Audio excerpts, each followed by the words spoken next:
샬롬하고 인사하십니다. 샬롬, 샬롬, 샬롬, 샬롬, 샬롬. 하나님 사랑합니다. 여러분 주 안에서 사랑합니다. 네, 잘 아시는 말씀이에요. 오늘 제가 제목을 그렇게 잡았는데 네, 기프트 오브 갓 하지 마시고요. 제목 잡으실 때 그냥 프리 기프트, 네, 값 없는 사랑, 프라이슬레이스라고도 나와 있는데 쉽게 프리 기프트라고 해서 제목을 잡아서 올려주시기 바랍니다. 오늘 여러분들에게 선물 이야기, 아주 예쁜 선물 이야기를 하나 여러분들과 함께 나누고자 합니다. 미국 단편작가 오헬리가 쓴 현자들의 선물 이야기.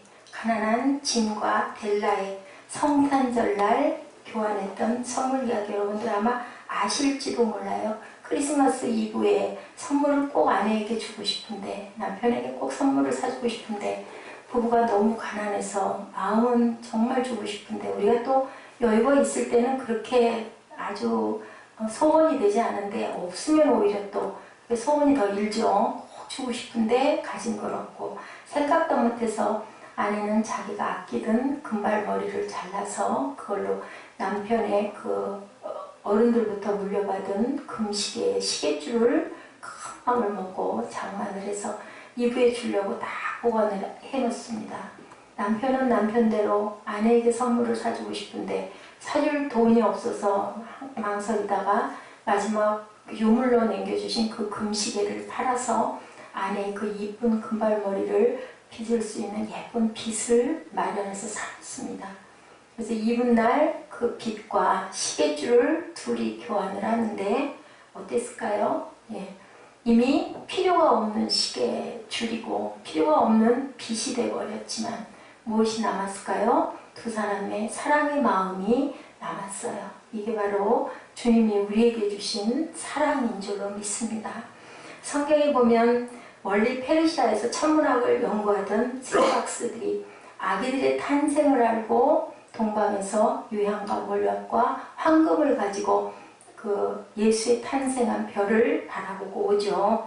이 원어가 지금 여기 크리스마스 이브의 사건이 기프트 오브 메자인데요. 여기에 나오는 그 원어가 바로 아기 탄생을 알리는 그러한 그 원어에서 나왔다라고 합니다. 기프트 오브 메자이라는 것이 직역을 하면 동방박사로 직역이 된대요.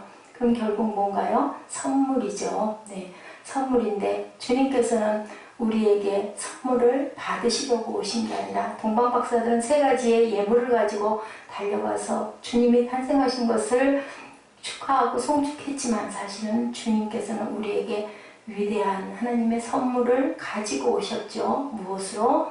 당신의 몸을 다 드려서 아들을 낳으리니 하고 요셉에게 나타나서 마태복음에 보니 1장 21절에 예수가 하라 하는 자기 백성을 저희 죄에서 구원할 자이심이라 라고 말씀하고 있습니다. 구원은 성경적 소극적인 의미로는 죄 속에서 용서받고 구원을 받는 것이고 적극적으로는 용서받고 새로운 사건을 사는 그 사건 자체가 바로 구원이라고 합니다. 구원자이신 예수님, 예수라는 뜻이 바로 구원자 예수이거든요. 구원자라는 그 뜻이 뭐예요? 예수님이 가지고 오신 선물, 바로 구원이 선물이죠. 예. 우리를 지키시는, 우리를 구원하시기 위해서 오시는 구원자 자체가, 주님 자체가, 주님의 몸이, 주님의 모든 것이 우리에게 구원의 선물이 됐어요. 구원은 어떻게 우리가 받을 수 있을까요? 말씀에 있죠. 구원은 행위로 우리가 받을 수 있는 것은 하나도 없다라고 얘기해요. 무엇으로 받을 수 있다? 오직 은혜다라고 얘기하죠. 행위로 받을 수 있다면 왜? 자랑하기 때문에 자랑치 못하게 하려 합니다. 이 구절에 얘기합니다. 행위에서 난 것이 아닌 이는 누구든지 자랑하지 못하게 하려 함이라. 네. 성경은 인간 구원의 근거가 우리의 행위가 이렇게 아니라고. 인간 중심 어떤 행위도 왜요? 불완전하기 때문에 행위에서 난 것이 아니라고 말씀하십니다. 기독교 철학자 팡스의 저자 파스칼이 얘기를 했어요. 사람들이 가장 많이 쓰는 말 가운데 신화적으로 실천이 불가능한 거 3마디가 있다고 합니다. 첫째는 영웅이고요. 또한 그 다음에는 성인이고요. 그리고 의인이라고 합니다. 의인과 영웅과 그리고 또한 그 성인, 이 3가지는 절대로 실천이 불가능하다라고 말씀하고 계세요. 성인과 의인과 영웅은 성인인 것 같고 의인인 것 같고 그리고 성자인 것 같지만 사실은 알고 보면 거기서 거기다. 영웅인 것 같지만 성인인 것 같지만 의인인 것 같지만 거기서 거기다. 어느 동네에 아주 그냥 질이 나쁘고 악한 형제가 살았대요.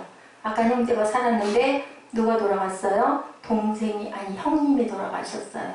그래서 동생이 그 장례를 좀 치러달라고 그 성직자들에게 달려다닙니다. 목사님에게, 주교에게 가지만 아무도 그 아주 극악을 떨다 돌아간 그 형의 장례를 치르겠다고 나서는 사람이 아무도 없어요. 얼마나 마을 사람들한테 못되게 굴고 아주 악하게 굴었는지 어쩔 수가 없이 이 동생은 광고를 냅니다. 우리 형님이 이렇게 돌아가셨는데 장례를 잘 치러주는 그런 분에게는 $10,000를 그렇게 사례를 하겠습니다. 그런데 조건이 있더라고요. 조건은 우리 형님이 성자였었다라고 그렇게 꼭 설교 도중에 말씀을 해주셔야 합니다라는 단서를 붙였어요. 또 무슨 소리죠? 공산. 누가 거기에 나와서 그 극악무도한 형 돌아간 그 사람을 보고 성자였습니다 소리를 할 수가 없겠죠. 아무도 나오질 않아요. 근데 어떤 젊은 목회자 하나가 제가 진례를 하겠습니다 라고 나서요. 이제는 장례 자체에 그 집중이 된 게 아니라 바로 그 얘기를 한 그 성직자가 어떻게 설교를 하나, 도대체 어떻게 해서 그 사람을 성인이라고 얘기를 하나, 거기에 초점이 꽂혀서 많은 사람들이 장례식에 왔어요. 그 젊은 그 목사님이 간에 탁 씁니다. 이제 마지막 그 장례 의식을 치르려 이제 설교 시간이 된 거예요. 열심히 얘기를 하다가 이렇게 얘기를 합니다. 그런데요, 여기 관에 누워있는 이분은 참 마을 사람들한테 악한 짓을 많이 했습니다. 그런데 그래도 저기에 나와서 앉아있는 가족인 동생에 비해서는 이 형님은 대단한 성자입니다. 그렇게 얘기를 해서 많은 사람들이 그 말을 듣고 기가 막혀서 웃었다라는 그런 얘기가 있어요. 이 얘기가 바로 그 얘기를 하고 있는 거예요. 누구는 영웅이다, 누구는 성자다, 누구는 의인이다 라고 얘기를 해도 결국은 거기서 거기다라는 거죠. 예, 아무리 착한 일을 한다 하더라도. 그래서 로마서 3장 10절과 23절에 이렇게 기록되어 있네요. 로마서 3장 10절 말씀, 기록된 바 의인은 없나니 하나도 없다. 23절에는 뭐라고 하고 있습니까? 23절에는 3장 24절 모든 사람이 죄를 범하였음에 하나님의 영광에 이르지 못하였더니라고 얘기합니다. 여러분들 가끔 지금도 하나요? 지금도 청문회가 가끔 열리나요? 요즘에 그 청문회를 보지 않았는데 수년 전에 청문회를 참 많이 했던 것 같아요. 청문회를 볼 때마다 어때요?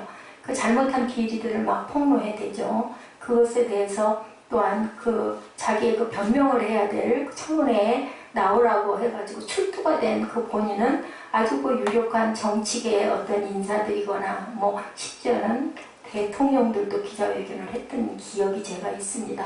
그랬을 때 저는 그 여러 번 그 청문회라는 것을 호기심으로 보고 무슨 얘기를 하나 좀 듣고 싶어서 보고 그 일의 어떤 원인과 결과를 좀 알고 싶어서 몇 번 제가 일단 시청을 한 적이 있었는데요. 어떤 것을 느꼈냐면 나중에는 다 똑같다. 그 얘기를 그것을 파헤쳐가지고 청문회를 연 사람이나 그것에 그 본인이 돼가지고 출두를 한 그 피고라고 해야 되나요? 뭐라고 원고와 피고라고 얘기를 하자면 원고와 피고는 어쩌면 다 똑같다라는 생각을 저는 했습니다. 언젠가는 원고도 그 피고의 자리에 설 수도 있겠고 똑같이 거꾸로 또한 반문을 한다면 똑같이 반론을 해나갈 건데 결국은 거기서 거기다 다 똑같다. 뭐 옛말에 그런 말 있지 않습니까? 털어서 먼지가 안 나는 사람이 없다. 감옥에 가서 그런 얘기들을 한대요. 우리는 여기 와서 앉아있지만 우리는 들켜서 앉아있는 거고 세상에 있는 사람들이 더 나빠. 그 사람들은 그 사람들과 할 말이 있는 거예요. 누구도 법에 전혀 저촉이 안 되게 나는 정말 청렴결백해 아무것도 잘못한 게 없어 라고 할 수 있는 사람은 없죠. 그건 누가 알아요? 하나님이 알고 본인이 아는데 우리들도 그래도 착하게 선하게 산다 하지만 생각해보면 법적으로 아유 그렇게 했으면 안 되는데 라는 부분들이 참 많아요. 사실 그렇게 보면 우리 주부들도 뭐가 싸다고 하다고 막 몇 개씩 사도 사실 그건 안 되는 거죠. 필요한 것만 딱 하나만 사야 되는데 저부터도 뭐가 싸다고 그러면 계속 쓰는 그런 필수품 같은 경우에는 그냥 가능한 한 몇 개 더 사놓으려고 하지 않습니까? 그것도 사실은 하나님 보시기에 온전하게 합당한 부분은 아닌 거예요. 그렇게 본다면 의인은 없나니 하나도 없다라는 말씀이 맞는 거예요. 1장 8절에 봤더니 단어가 4개가 눈에 뜨이더라고요. 여러분들은 어떤 단어가 눈에 뜨이십니까? 8절 한번 보실까요? 너희는 은혜에 의하여 by grace 은혜 그리고 무엇으로? 믿음으로 말미암아 무엇을 받으셨어요? 구원을 받으셨는데 그것은 누구의? 하나님의 선물이다. 믿음의 결국은 구원이에요. 믿음에 우리에게 주신 하나님의 선물은 구원인데 그 구원의 시작이란 것이 애초부터 우리에게서 출발된 게 아니고 값 없이 주는 값이 없다라는 건 싸다라는 게 아니죠. 모나리자의 그림에는 값이 붙어 있지 않대요. 그리고 이렇게 써 있다고 합니다. priceless라고.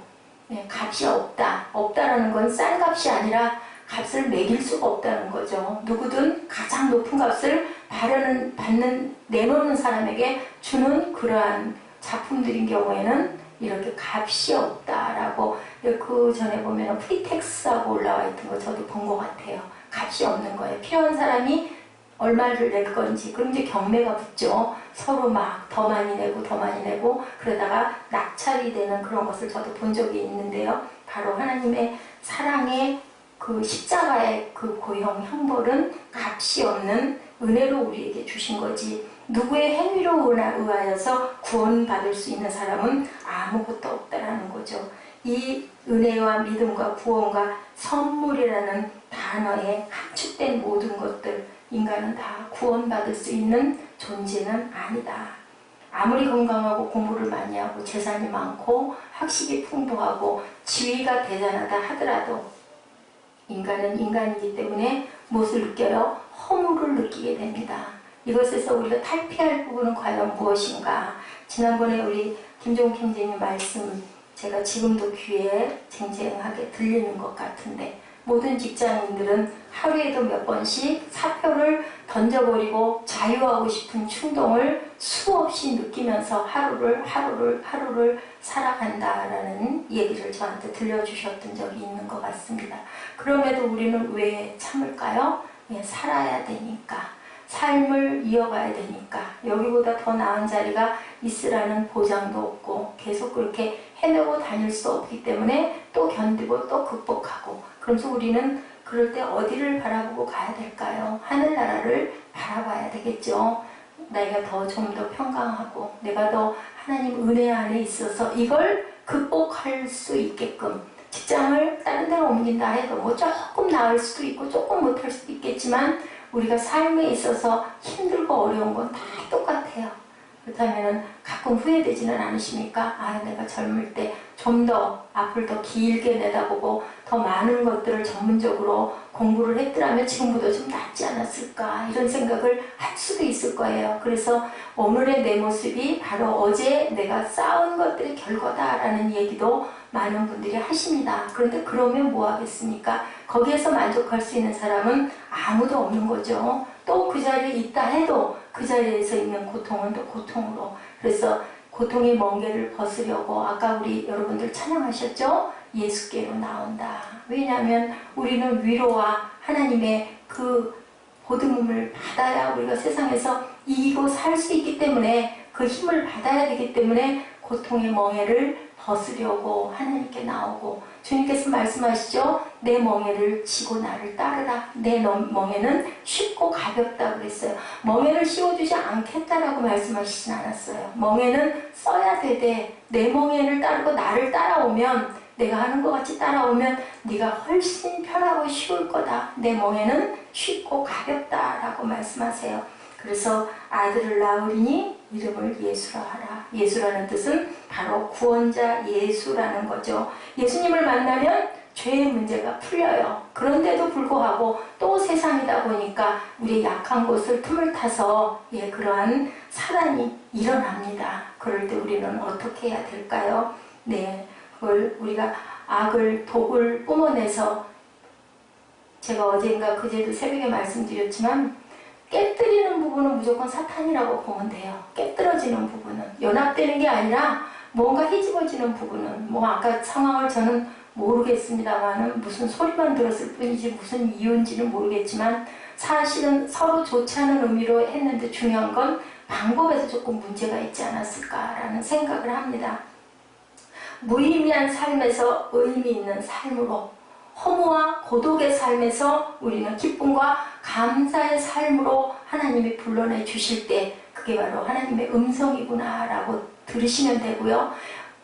의미가 있는 삶이 무의미한 삶이 되고, 그리고 기쁨과 감사가 고독과 방황이 될 때, 이거는 사탄이 나를 끌고 가는구나, 나를 죽이려고, 멸망시키려고. 새생명 세빛교회가 문 닫고 깨지기를 바라는 것은 성령은 아니실 거예요. 그러면은 사탄이구나. 깨지는 것은 한 사람 한 사람 떼내고 나면 나중에는 목사만 남으면, 그러면 어떻게 어쩔 수가 없으니까 주저앉지 않겠습니까? 그것을 창조주 하나님이 세상을 이처럼 사랑하사 독생자를 주셨으니 그를 믿는 자마다 멸망하지 않고 영생을 얻습니다 라고 말씀하신 하나님이, 아니면 예수님 머리 되신 주님이 저희에게 주시지는 않으실 것 같아요. 그러면 그렇게 자꾸 몰려나가는 이 부분들은 사탄이 역사하는 거라고 밖에는 우리가 해석을 할 수가 없는 거예요. 성령의 음성을 온전하게 들으시기 바랍니다. 나보다, 내가 그 혈기내는 것보다 하나님의 은혜가 더 크다면, 내가 순간 정말 억울하고 속상해도 꼭 참고 그냥 아멘 하고 묵상하는 것보다 하나님이 세워주신 교회가 더 귀하다면, 그렇다면 우리는 어떠한 상황에도 그것을 감수해야 되는데, 우리의 마음에 있는, 우리의 판단이, 그리고 우리 마음에 있는 자존이 자꾸 들고 일어나서 알면서도 그게 참 안 돼요. 그럴 때는 기도하시고, 그래서 그런 말이 있죠. 참으리 인자 3개만 쓰면 사람을 살기도 한다. 죽일 사람을 살리기도 하고 절대 후회하지 않는다. 그냥 순간 조금 훅 참아버리면 되는데, 참다 보니까 참을 수가 없네. 이제 이렇게 되는 거죠. 사람이. 이렇게 1700년대에 영국에, 아프리카에서 노예를 사다가, 전에도 제가 이 말씀 한번 드린 것 같아요. 그 노예 살인을 들어 수송을 하는 그런 선장이 있었어요. 아주 젊은 나이에 선장이 됐어요. 어린 시절에 아주 방탕했어요. 아주 독실한 크리스찬 가정에 어머니가 계셨는데, 이 아이가 7살 때 돌아가시고 거의 한 10년, 11년 이상을 홀로 지내다가 선원이 돼서, 아버지가 아마 그런 노예상의 어떤 것을 관계하고 계셨던 것 같아요. 아버지를 따라다녀 어린 나이부터 11살인가 10살부터 그 노예선을 탔나 봐요. 한 번은 노예로 끌려가기도 하고 아주 갖은 고초를 다 겪으면서 얼마나 거칠었겠습니까? 거친 생활에 완전히 물이 든 거예요. 세상은 다 필요 없다. 돈을 벌어야 된다. 여기에만 아주 한이 맺혀있던 이 청년은 아주 나쁜 짓을 서슴지 않게, 방탕한 짓은 서슴지 않게, 악한 짓은 악한 짓이라는 것은 다 할 만큼 노예를 사다가 쇠고랑을 채우고 발목에 고랑을 채우고 끌고 가다가 노예선 안에서 그 배가 몇십 일을 가야 되겠죠. 아프리카에서 사다가 영국이나 미국에 팔았으니까 가는 도중에 노예들이 병이 걸리거나 죽으면 어떻게 해요? 그냥 바다에다가 펑덩 치고 던져버리고, 아주 그런 일을 하나도 양심의 가책도 안 받고 이러는 사람이 있었어요. 어느 날인가 배를 타고 가는데 풍랑이 대단한 거예요. 그러다 보니까 자기도 모르게 무릎을 꿇고 신에게 기도하는 거죠. 우리가 기도하는 하나님이었는지, 어떤 신이었는지 모르지만 그냥 기도했어요. 됐겠죠. 하나님 나를 좀 살려주십시오. 나를 살려주시면 내가 하나님을 잘 믿을 겁니다. 라고 아주 당장에 죽겠으니까 겁이 나니까 살고 싶으니까 그렇게 기도를 했는데 다행히 그 배가 파손되지 않고 살았어요. 그래서 그 다음부터는 성경을 읽었다라고 합니다. 극적으로 구조가 된 다음에 성경을 간간히 틈날 때마다 배로 길게 항해를 하다 보니까 시간 날 때마다 성경을 읽었는데 요한복음 8장 34절에서 가슴이 탁 와서 맺혔다고 그래요. 뭐라고 나와 있어요? 예수께서 대답하시되 진실로 너에게 이르노니 죄를 범하는 자마다 죄의 종이라. 왜냐하면 이 사람이 노예를 사다가 자꾸 팔다 보니까 종이라는 말이 눈에 와서 딱 꽂힌 거예요. 그러다 보니까 35절에 뭐라고 말씀하세요? 종은 영원히 집에 거하지 못한다. 그 이들은 영원히, 아들은 영원히 거한다. 36절에 뭐라고 말씀하셨어요? 36절 보니까 그러므로 아들아 너희를 자유롭게 하면 너희가 참으로 자유로우리라. 아들이 진리가 너희를 자유롭게 하면 아들이 너를, 예수께서 너희를 자유롭게 하면 너희는 참으로 자유하리라. 이 말씀을 딱 들으면서 마음에 뭐가 왔냐면 그럼 나도 종인가?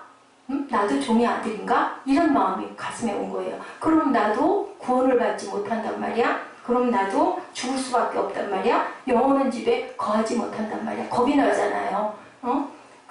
우리가 죄를 범하는 자마다 죄의 종이라고 했으니까 그럼 이거는 내가 지금 하고 있는 이런 죄를 범하는 건가? 이 생각을 한 거예요. 한 번도 그런 생각을 해보진 않았는데 근데 가만히 생각을 해보니까 이 아프리카에서 멀쩡한 사람들을 끌어다가 배에다 태워서 갔다가 돈을 받고 파는 일, 가다가 잘못하면 물에다가 다 집어 던져서 다 죽어가고 죽지도 않았는데도 수장을 시켜버려갖고 상어밥을 만드는 일.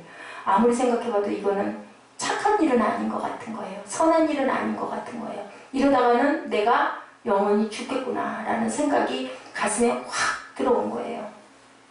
그래서 이 사람이 바로 무릎을 꿇고 회개를 합니다. 그 다음에 목사가 되죠. 그게 바로 나 같은 죄인 살리신 주 은혜 놀라와. 이렇던 생명 찾았고 이 작사를 본인이 해요. 놀라우신 하나님의 은혜가 값없이 받은 선물이 너무너무 고마워서 주 은혜가 너무너무 놀라워서 이 노래를 찬양을 작사를 합니다.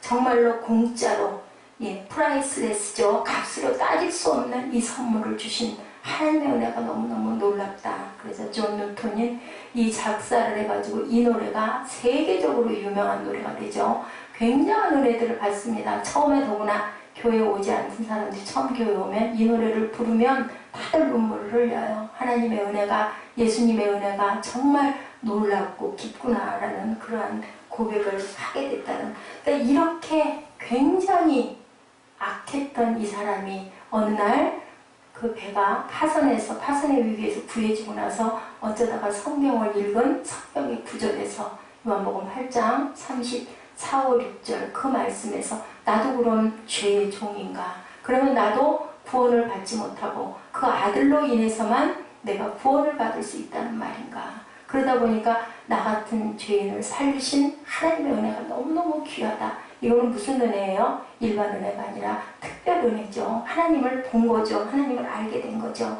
이사야 55장 1절에 말씀하십니다. 오라 너희 모든 목마른 자들아 어디로 나와라? 물로 나와라. 돈 없는 자도 오라. 너희는 와서 사 먹되 뭐 없이 값 없이 포도주와 젖을 사라. 무슨 생각나세요 여러분들? 사마리아 여인 생각 안 나십니까? 남편이 5이나 있었는데 지금도 자기의 본 남편은 아닌데 너무너무 갈증이 나서 우물가에 물을 길러 왔다가 예수를 만나는 거죠. 그 예수님이 내가 주는 물을 네가 마시면 영원히 목마르지 않을 것이다 라고 얘기해요. 이 말씀이 주는 상징적인 뜻은 뭘까요? 주님을 만나면, 주님의 말씀 안에 거하면 영생을 너희가 얻을 것이다. 세상을 살아갈 때 힘이 들지 않을 것이다가 아니라 내 말씀에 의지해서 살면 너희들이 세상을 극복하고 마음에 참 평안과 위로를 줄 것이다 라고 말씀하고 계십니다. 값없다라는 것은 절대로 값이 싸다라는 게 아니라 값을 매길 수 없는 하나님의 은혜라는 거 여러분들이 아시기 바랍니다. 그리고 또 하나는 믿음을 통해서만 받을 수 있다. 2장 8절에 다 들어있죠. 믿음으로만 우리가 구원에 이를 수 있다. 주 예수를 믿으라. 그러면 너와 내 집이 구원을 얻으리라. 사도행전 16장 31절이에요.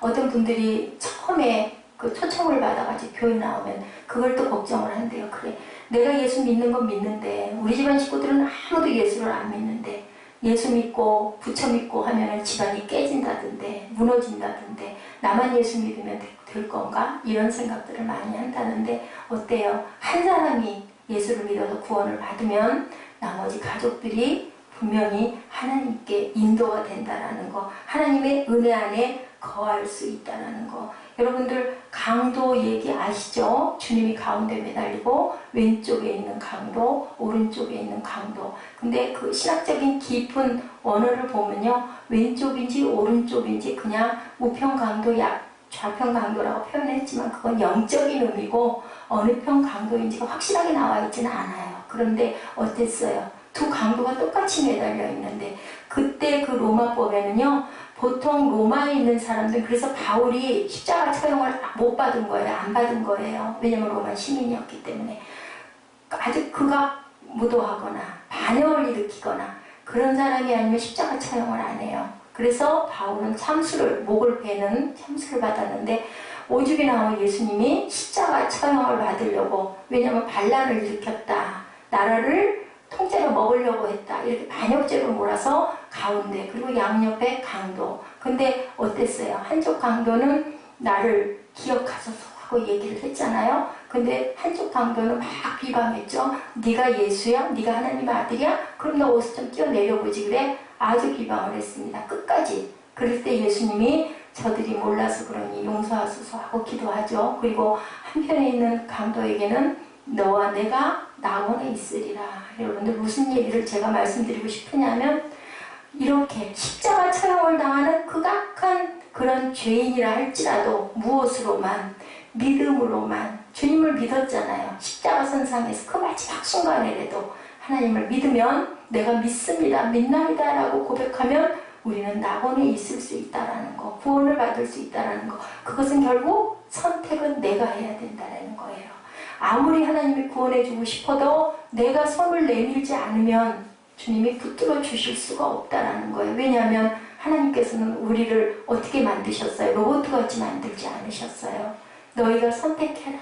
너희가 땅에서 충만하게 잘 살아라 라고 세상을 주셨기 때문에 우리가 살아가면서, 태어나면서부터 내가 가는 길은 내가 온전하게 구별하고 선택을 하고 가야 되는데, 무엇으로? 내가 잘해서가 아니라, 내 부모가 잘해서가 아니라 하나님의 은혜로 우리가 하나님을 볼 수 있고 만날 수 있고 그 길을 보여주신 거예요. 그것을 우리가 붙들고 나아가는 줄로 믿습니다. 회개할 기회마저도 놓친 사람인 경우에는 어떻게 할 수가 없죠. 건져질 수도 구원될 수도 없습니다. 그래서 구원은 누구나 받는 게 아니라 택함받은 자들이 구원을 받는다라는 말씀이 바로 이 말씀이에요. 내가 누가 불렀을 때 그 부름에 응답을 하고 돌아봐야 그 사람하고 대화를 할 수 있고 그 사람을 알 수 있지 않겠습니까? 그것은 누구에게? 나에게 주어진, 어떻게 보면 특권이기도 하고 내가 선택해야 할 의무이기도 하고, 그리고 또한 내 권리이기도 하다라는 거죠. 근데 어떤 사람은 하나님의 음성을 얼른 듣기도 하고, 어떤 사람은 몇십 년이 걸쳐도 아무리 많은 사람이 전도를 해도 아유 그까짓 게 어딨어, 난 그냥 나 살고 싶은 대로 살다가 말 거야, 이런 사람들이 있어요.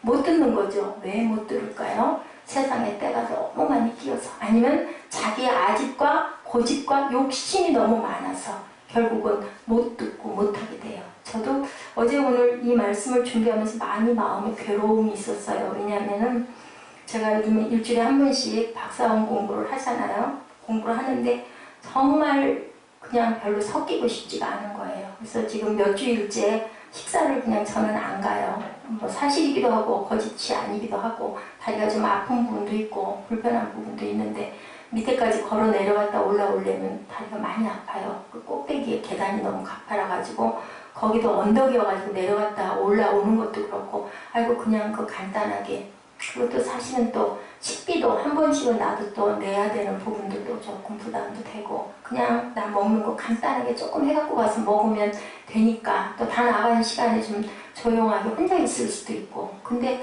그렇게 어저께 계속 마음에 불편함으로 부담으로 오더라고요. 바울정 선생님 항상 그런 얘기를 많이 하시죠. 사람들에게 섞여야 되고 사람들 속에 있어야 되고 또 그렇게 하면서 서로 대화하고 그렇게 하면서 서로 이렇게 교제해야 되고 그런 부분이 저보고 너무 부족하다라는 말씀도 하세요. 맞을 거예요 아마. 근데 자꾸 내 속에서는 아이고 뭐 이 나이에 내가 이제 와서 그 사람들에게 어떤 뭐 무슨 영향을 끼치서 왜냐면 다들 나보다 대단한 사람들이고 얘기를 해봐야 다 자기 주장들이 강하기 때문에 그렇고 그냥 그 쓸데없는 소리 하고 앉아있는 것 자체가 너무 불편하고 시간이 너무 아깝고 나는 참 종의 자질이 없나 보다. 어디든 무엇으로든 있음이 이한나라는 그런 그 목사가 있음의 자리가 있어서 내가 만약에 어느 주일날 학교에 나가지 않았을 때 아이고 왜 안 나오셨어요? 아이고 안 나오셨네? 하고 좀 기억하고 아니면은 무난하고 서로 안보하고 문자라도 하고 이럴 사람들이 과연 있을까? 없을 것 같아요. 그래서 참 제가 많이 부족하다는 생각. 왜냐면 나 편하고 나 좋은 내 유익대로만 나만 그것은 목회자의 자세가 아니지 않을까라는 생각이 들더라고요.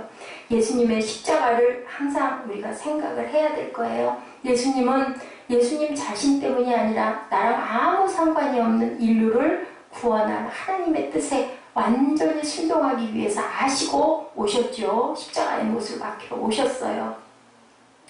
예, 그래서 우리가 주님의 지신 십자가를 쳐다볼 때 사랑이 무엇인지를 볼 줄 알고 우리 여인들이 목에다 두고 십자가 목걸이를 걸고 교회에 오면 물론 단상에 십자가가 있습니다만은 그냥 이렇게 보잖아요. 저건 교회 표시다. 근데 그 가운데 양쪽 팔 벌리고 계시고 또 왼쪽 오른쪽에 메어 달린 그 강도들의 생각을 하면서 그 중에서도 내가 강도일 수도 있는데 그 중에서도 내가 선택된 내가 주님의 손을 붙든 내가 돼야 내가 낙원이 있을 거다라는 것을 생각할 줄 아는 저와 여러분들이 되셔야 할 줄로 믿습니다.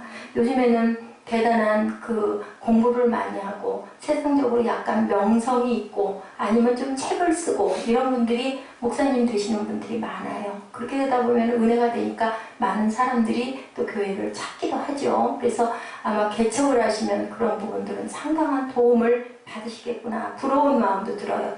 국립경상대 축산학과 교수님 주선태 교수님이 아름다운 시작이라는 책을 쓰셨는데 뭐 전문적인 축산학에 대한 책은 뭐 여러 권 쓰셨더라고요. 근데 이분이 아름다운 시작이라는 그 책은 뭐냐면요. 자기 어머니와 자기의 어떻게 해서 예수를 믿게 됐고 어떻게 해서 내가 목사가 됐다라는 것을 자기의 얘기를 간증을 쓴 그런 얘기라고 합니다. 제가 그 중간중간 그 책의 내용을 봤더니 어머니에게 그런 얘기를 해요. 어머님이 아주 칠성님을 열심히 믿었던 아주 그 불신의 집안의 사람이었고 그리고 방생을 해주느라고 경동시장에 가가지고 그 뭐죠? 거북이라고 그러나요? 그거를 사다가 갔다가 한강에 가서도 아주 방생이라고 그러죠? 그것도 엄청 많이 했고 고사를 지내기도 하고 굿도 많이 했고 어머니가 그러셨어요. 근데 이 아들이 얼마나 효자였냐면 어머니를 따라다니면서 하는 대로 다 했대요. 내용이 그렇게 나와 있더라고요. 그래서 교수가 되는데 어쨌든 너는 나보다 똑똑한 인물이 되라. 잘 되라. 너는 나보다 잘났으니까 잘 되라고 아들 하나를 아주 열심히 기르고 그렇게 해서 교수를 만들어 놓고 어머니가 돌아가신 거예요. 그게 나이가 많이 드셔서 돌아가셨어요. 그리고 유언을 하셨대요. 절대로 예수는 믿지 말라라고 말을 했대요. 정치하지 말아라. 3대 유언이었다고 그러네요. 두 번째가 재밌는 게 개고기도 먹지 말아라. 그리고 셋째는 예수를 믿지 말아라. 근데 이분이 대학에서 안식년이 돼가지고 그 외국으로 발령을 받아서 그 교환교수로 가셨답니다. 그래서 안식년으로 그 커네팅켄 대학에 개공교수로 갔는데 6개월 동안 교수 생활을 하면서 미팅도 하고 그쪽에서는 그 나라에서는 골프들이 거의 생활화되어 있기 때문에 골프를 치러 가야 되는데 어린 딸을 하나 데리고 간 거예요. 그 부인의 얘기는 제가 보질 못했어요. 그 딸을 데리고 골프장마다 다닐 수가 없는데, 골프는 치고 싶은데 어떻게 할 수가 없는데, 옆집에 있던 부인이 아유 그 애는, 딸아이는 저한테 맡겨주시면 제가 유년주일학교 주일날 좀 데리고 가면 교수님 좀 편하시지 않겠습니까? 교회를 좀 가게 해주시죠. 여러 번 권하는 거야. 아, 어머니가 돌아가실 때 절대 예수 믿지 말라고 그랬는데 갈등을 했답니다. 잠깐 동안. 그러다가 에이 뭐 애들이 교회 가가지고 배우면 나쁠 것도 없을 거고 좀 다니다가 알 거고 난 좀 골고루를 쳐야 되니까 누구한테 맡길 데도 없고 그래서 아이를 맡겼대요. 맡기고 본인은 너무 편하게 신나게 주일이면 꿀꿀을 치러 다녔는데 어느 크리스마스가 가까워진 무렵에 동네에 소문이 돌았답니다. 그 소문이 뭐라고 돌았냐면은 저 아이는 아무도 없는 고아야 라고 소문이 돌았대요. 도대체 이게 무슨 소리야? 아이가 와가지고 아빠 고아가 뭐야? 하고 물어보는 거야 꼬마가. 그래서 누가 그런 소리를 하더냐 그랬더니 우리 교회에서들 다들 부모님이 안 계시니 왜 맨날 집사님 손 들고 왔다가 그렇게 하고 가니? 라고 얘기를 했다고 해서 이 주선대 교수가 마음이 아팠대요. 아유, 딸을 위해서 아빠가 있다라는 걸 좀 내가 좀 보여줘야 되겠다. 그리고 교회를 간 거예요. 어땠을까요? 교회 가가지고 그 크리스마스 이브에 그 딸 때문에 어떤 연극을 한다고 그래서 가서 앉아가지고 연극을 참관을 하면서 예배를 드렸는데 하염없이 우셨다고 하네요. 엄청 나도 모르는 눈물이 왜 그렇게 흘렀는지 알 수가 없다고. 그렇게 다음 주 주일도 그 다음 주 주일도 교회를 나갔어요. 이 문제가 생겼어요. 어머니 제삿날이 돌아온 거예요. 어떻게 해요? 그래서 어머니 상을 항상 차리듯이 잘 차리고 그리고는 딸을 데리고 무릎을 꿇고 어머니 그 제사상 앞에 딱 앉아가지고 뭐를 했냐면 하나님한테 기도를 했대요. 하나님, 제가 지금부터 어머니한테 이 제사를 이걸 할 건데 하나님, 하나님이 질투하시는 그런 다른 신에게 제가 절을 하는 게 아니라요. 나를 사랑하시고 나를 이만큼 키워주시고 희생하고 노력하시다 돌아가신 어머니에게 제가 절을 하는 겁니다. 하나님 이해해 주시옵소서 라고 일단 딱 딸을 손목을 붙들고 기도를 하고 그 다음에는 딸을 2층으로 네 방으로 가라 올려보내고 이제 그 다음에는 어떻게 했냐면은 어머니한테 이제 기도를 하면서 어머니하고 얘기를 하는 거예요. 엄마에게. 제가 그 문장을 조금 여러분들에게 들려드릴게요. 엄마 사진 앞에 와서 엄마한테 얘기하는 거예요. 손 모으고 엄마 나야, 나 선태야. 나 이제까지 엄마 말 잘 듣는 효자, 착한 아들 이 선태. 엄마가 나 똑똑하게 잘 살으라고 나 교수 시켜주고 그래 내가 교수도 됐잖아. 그래서 내가 이렇게 학자가 됐잖아. 경동시장에서 자라네요. 거북이가 아니라 자라 방생도 하고 무당도 따라다니고 그 모든 게 엄마가 원하시니까 엄마가 좋아하시니까 내가 다 했잖아. 자라 방생할 때 땅바닥에 엎드려서 절도 내가 했잖아. 그런데 엄마가 미안한데 정말 미안한데 엄마가 틀렸어. 엄마가 틀린 거야. 나 이제 예수쟁이가 됐는데 알고 보니까 하나님은 살아계시네. 그래서 나 이제 예수쟁이가 됐어. 엄마 나보고 예수 믿지 말라고 그랬지. 그런데 내가 예수쟁이가 되고 말았어. 엄마 어떻게 할까? 나만 혼자 교회 나갈까? 그러지 말고 우리 같이 나가자. 엄마 나타나서 이제는 똑똑한 아들 말 좀 들어. 나랑 같이 교회 가자. 그렇게 울면서 기도를 했다고 합니다. 그분이 지난 4월에 목사 안수를 받으시고 이제는 나와 내 가족만이 아닌 주변 많은 사람들에게 하나님의 복음을 전하기 위해서 그래서 목사님이 되셨대요.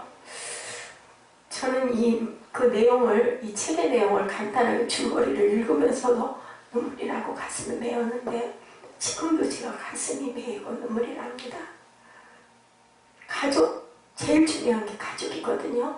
가족을 온전하게 구원을 하고 그리고 구원이 되고 나서 이웃을 구원하고 그리고 나서 이웃들이 구원이 돼서 그 사람들이 많은 숫자들이 모여질 때 그것이 그 가족들이 모인 곳이 바로 공동체 교회거든요. 교회 공동체거든요. 제가 눈물이 난 것은 참 내가 능력이 참 많이 부족하구나. 주변 이웃은 고사하고 내 가족들도 하나로 내가 주 안에서 연합을 시키지 못하면서 교회가 생명 세리교회가 열려있다라는 게 너무 부끄럽다라는 생각이 들어서 그래서 이렇게 눈물이 났어요. 이분의 책이 참 유명하게 많은 사람들이 읽고 그렇게 좋은 호평을 많이 실어놨더라고요. 제가 좀 더 젊은 시절에 좀 더 일찍 하나님을 안다고 하면서도 하나님의 길을 온전하게 잘 달려가고 사람들의 관계가 좋고 성품이 좋았더라면 지금 생명 세리교회가 우리 전도사님이 안타까워하는 것처럼 이런 인원 이렇게 서 있지 않을 수도 있는데 저도 고집을 많이 부리죠. 꼭 양이 많아야만 하나님이 받으시고 하나님 은혜 안에 있는 게 아니고 이것도 과정이고 저희 교회는 절대로 정체되어 있지 않습니다. 나는 분명히 그렇게 얘기를 해요. 하나님의 뜻이 저는 이렇게 서서 여러분에게 전하고 그 다음에는 여러분들이 교회에 큰 기둥이 돼서 많은 하나님의 선교를 하나님의 나라를 더 크게 확장하라고 지금 때가 이런 때이기 때문에 저는 이런 자세로 이렇게 서 있습니다 라고 하는데 글쎄요 하나님의 음성이 어떤 음성이 온전한 음성인지 그것은 우리가 알 수 있는 게 아니라 그거는 하나님만 아시겠죠. 예, 우리 일어서셔서 1870장이었었죠. 네, 당신은 지금 예수를 믿고 있나요? 여러분들 예수를 믿으십니까? 아멘. 예수를 믿으십니까? 구원을 온전히 받으셨습니까? 네, 아멘이시죠. 그렇다면 이제는 내가 가장 사랑하는 내 이웃을 하나님의 복음 값없이 주시는 그 복음 안으로 인도하시는 저와 여러분 되시기를 주님의 이름으로 축복합니다. 어떤 값없는 선물인가요? 은혜로 주시는 값이 없는 그러한 선물을 하나님께서 주셨죠. 결단하시겠습니다.